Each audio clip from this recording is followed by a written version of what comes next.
Hello guys, जय श्री महाकाल सभी को। मेरा नाम खुशबू कतड़िया और मेरा जो चैनल है के क्रिएशन। आज हम सीखेंगे केमिस्ट्री के कुछ महत्वपूर्ण पीएच वैल्यूज़ और उसी के साथ में केमिस्ट्री के कुछ महत्वपूर्ण तथ्य। जैसे कि हम देख रहे हैं यहाँ पे क्वेश्चंस हैं। सबसे पहले हम देखें कि अम्लराज में क्या होता है। अम्लराज किससे मिलकर बना होता है?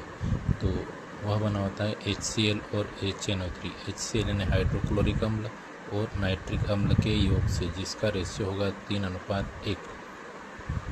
अम्लराज का उपयोग कहाँ पे किया जाता है? तो अम्लराज का उपयोग सोने को गलाने के लिए और धातुओं को साफ करने में इसका उपयोग किया जाता है।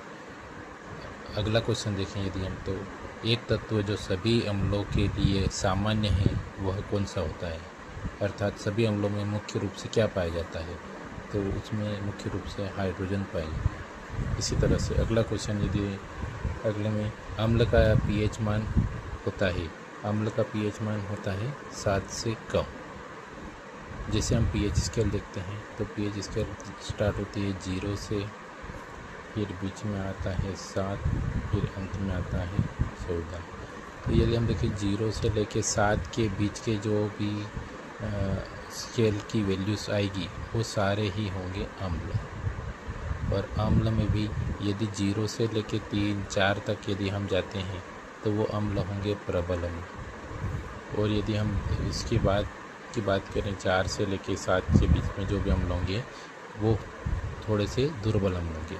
और प्रबल अम्ल में भी यदि हम सबसे प्रबल अम्ल की बात करें तो अपना होता है सबसे, जैसे कि HCl, H2SO4 जो बैटरी में यूज़ होता है, H2SO सुपर सल्फ्यूरिक अम्ल सबसे प्रबल अम्ल होता है।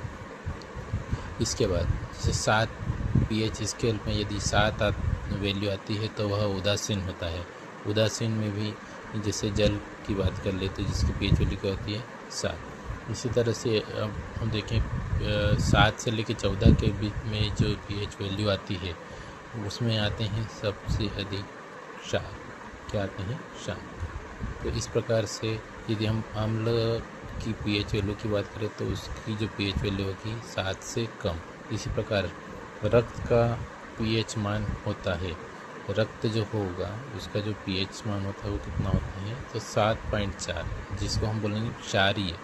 क्षारीय तो है लेकिन कौन सा? हल्का, क्योंकि 7 से 14 के बीच में जो भी होंगे वो होंगे 7, और क्षार के में भी जो 7 के पास में जो वैल्यू होगी वो होगी मतलब कम, दुर्बल क्षार। जो और जैसे जैसे वैल्यू बढ़ती जाएगी 14 के आसपास तो वो होंगे प्रबल क्षार।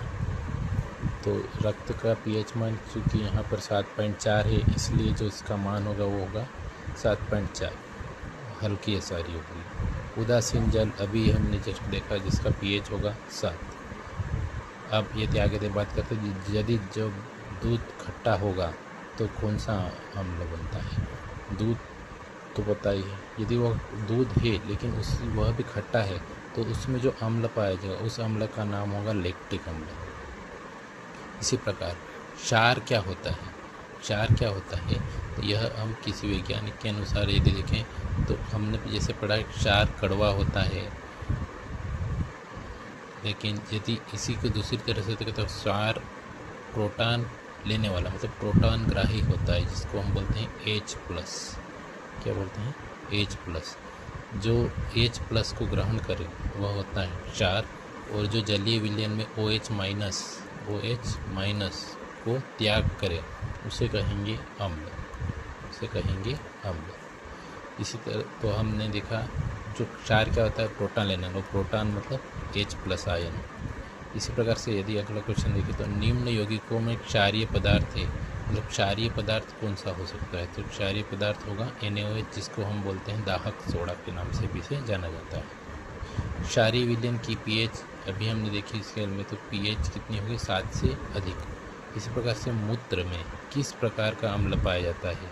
अब मूत्र में जो अम्ल पाया जाता है वो उस अम्ल का नाम है यूरिक अम्ल।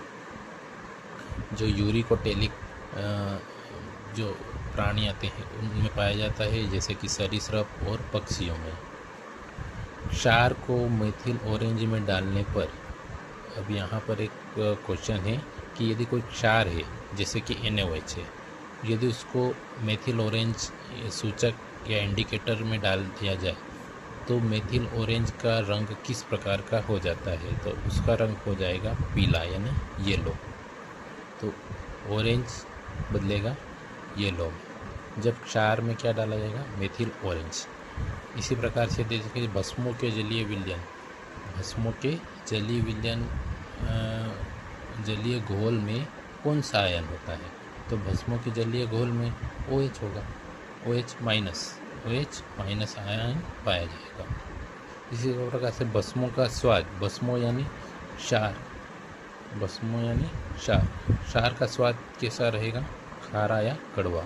इसी प्रकार जल में घुलनशील भस्म को क्या बोलेंगे, जल में यदि कोई घुलनशील भस्म है तो उसे क्या कहा जाएगा, क्षार। ठीक है, इसी प्रकार के अन्य वीडियो को देखने के लिए हमारे चैनल को सब्सक्राइब कीजिए।